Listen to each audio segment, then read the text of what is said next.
বসিরহাট থানার সীমান্তবর্তী প্রসন্নকাঠি এলাকার ঘটনা।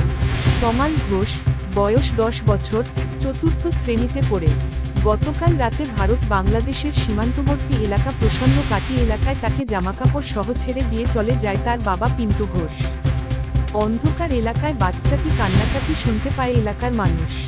তারা এসে বাচ্চাটিকে উদ্ধার করে এবং তাকে খাইয়ে দাইয়ে সান্ত্বনা দিয়ে শান্ত করায় এবং পরে বসিরহাট থানায় খবর দিলে বসিরহাট থানার পুলিশ গিয়ে বাচ্চাটিকে উদ্ধার করে থানায় নিয়ে আসি। বাবা ও মায়ের সাথে যোগাযোগ করার চেষ্টা চলছে পুলিশের পক্ষ থেকে। জানা গেছে বাচ্চাটির বাড়ি উত্তর 24 পরগনার অশোকনগর থানার কাঠখোল এলাকায় তাদের বাড়ি। থানার অন্তর্গত বাছাকালপুর পঞ্চায়েতের প্রসন্নকাঠি গ্রামে আজ সন্ধ্যা 7টা নাগাদ তার বাবা 10 বছর বয়সী একটা ছেলেকে রাস্তায় ফেলে দিয়ে যায় এবং গ্রামের লোক তাকে উদ্ধার করে। সে রাস্তায় কান্নাকাটি করা শুরু করে এবং গ্রামের লোক সমাজকর্মী হিসেবে আমাদেরকেও খবর দেয়। আমরা সেখানে যাই এবং বাচ্চার কাছ থেকে কথা বলে শুনতে পাই যে তাদের বাবা মার মধ্যে সম্পর্কের একটা ভাঙন ঘটেছে এবং বাচ্চাটা তাদের কাছে বোঝা হয়ে গেছে এবং সেই জন্য বাচ্চার প্রতি তাদের অবহেলা। এবং তার কাছ থেকে তার বাবার ফোন নাম্বার নিয়ে আমরা ফোন করি, যোগাযোগ করার চেষ্টা করি, বাবার সঙ্গে কথা বলি। তার বাবা যে বাচ্চাটাকে তৎক্ষণাৎ নিতেই চাইছেন না।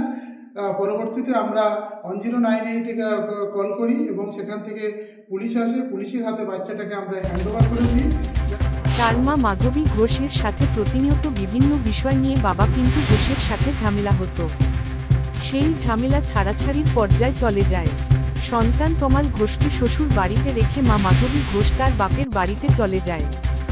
মাত্র কয়েকটা দিন কাটতে না কাটতেই বাবা পিন্টু ঘোষ বাচ্চাটিকে নিয়ে তার মায়ের কাছে দিতে যায়, কিন্তু মা নিতে অস্বীকার করায় বাচ্চাটিকে মোটরসাইকেলে করে তুলে এনে বসিরহাটের সীমান্ত এলাকা প্রসন্নকাঠি এলাকায় ছেড়ে চলে যায়। এরপর এলাকার মানুষ বসিরহাট থানায় খবর দিলে বাচ্চাটিকে উদ্ধার করেছে বসিরহাট থানার পুলিশ। বাচ্চাটির কাছ থেকে ফোন নাম্বার নিয়ে বাচ্চাদের বাবা ও মায়ের সঙ্গে যোগাযোগ করছে বসিরহাট থানার পুলিশ। ব্যুরো রিপোর্ট, জেলার বার্তা।